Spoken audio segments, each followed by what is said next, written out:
The call came at 9:47 a.m. "Mr. Hale, this is the head of security at the Grand Meridian Hotel. We need you to come here immediately. It's regarding your wife."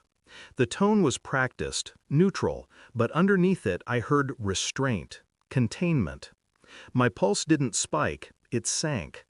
"She's there for a conference," I said. "What happened?" "There's been a discovery. The police are involved. We'd prefer to explain in person." By the time I reached the hotel 2 hours later, the sky had turned the color of burnt steel. Uniforms filled the lobby. Their eyes followed me as if they already knew my name, my face, my role in this unraveling. A detective led me down a hallway that smelled of bleach and stale air conditioning. His silence said more than his words ever could. He stopped at room 417, my wife's room. "Sir, what we found inside, it's alarming." He slid open a folder, then turned it toward me. "You need to see this." I looked down, and the world stilled. Inside that folder, photographs, not of crime, not of violence, of intimacy, dozens of them.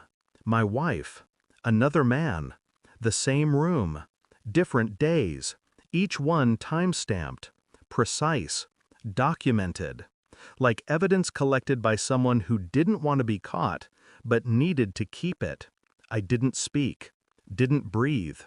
The detective waited. Finally, I said, quietly, "Where did you find them?" "In the vent, sir, behind the air filter."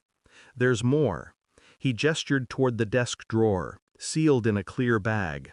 Inside it, a USB drive. That night I didn't go home. I sat in my car outside the hotel, the USB in my hand. Her name, L, written in Sharpie across it, like a confession disguised as a label.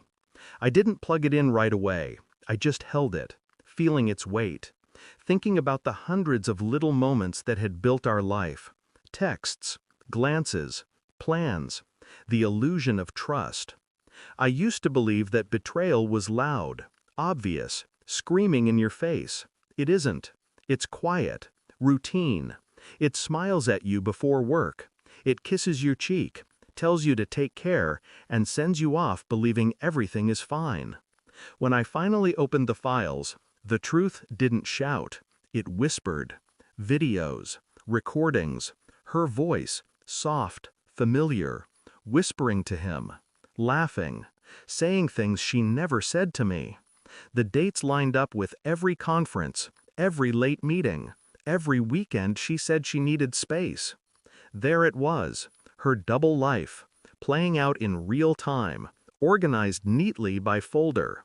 Conference_1, Conference_2. Each file a chapter of a life I wasn't in. And beneath it all, a folder named Insurance. Inside, copies of our bank statements, my signatures, her prenup draft, altered, rewritten, saved months ago. She wasn't just unfaithful, she was preparing to erase me. I didn't confront her, not yet. I watched, listened.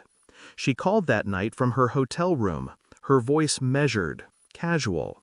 "Conference went long," she said, exhausted. "How's home?" "Quiet," I said. "Good." She didn't know that I was parked 3 floors below her room, looking up at the faint light slipping through her curtains. Over the next week, I collected everything, every detail she'd ever overlooked. I traced calls, downloaded backups, spoke to a contact in IT at her firm. Each discovery was surgical, controlled. I didn't rage. I studied. The man she was with, his name was on the USB metadata. Married, senior partner, her superior, the kind of man who wouldn't risk exposure. But she had. She'd recorded everything, thinking she could use it later. That was her mistake. I copied it all, then deleted every trace from her cloud.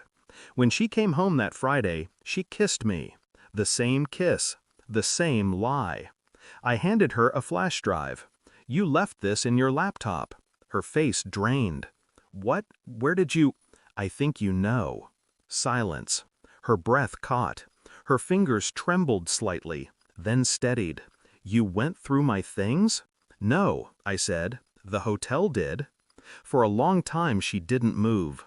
Then, carefully, she tried to recover. "It's not what it looks like." "It's exactly what it looks like." I watched her try to summon tears, guilt, anything that could blur the edges of the truth. But she couldn't. She knew I wasn't the man you could manipulate twice. I sent copies of the recordings, not to the police, not to her firm, to his wife, and her board of directors. Within 48 hours, his resignation hit the press.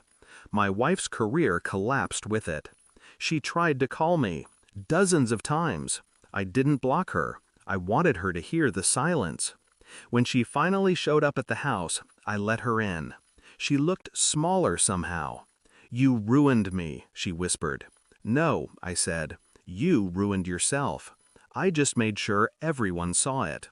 She left that night with nothing but a suitcase and the look of someone who finally met the weight of her own choices. The house felt clean again, quiet. In the morning, I deleted the last file. Not for her, for me. People think revenge is about destruction. It isn't. It's about restoration, reclaiming the part of yourself that someone thought they could rewrite. And as the screen went black, I felt something colder than satisfaction. Peace. The kind that comes only after you've seen everything and walked away anyway. Thanks for watching. Don't forget to like, share, and comment. Subscribe now to Cheating Stories Insight World for more amazing stories.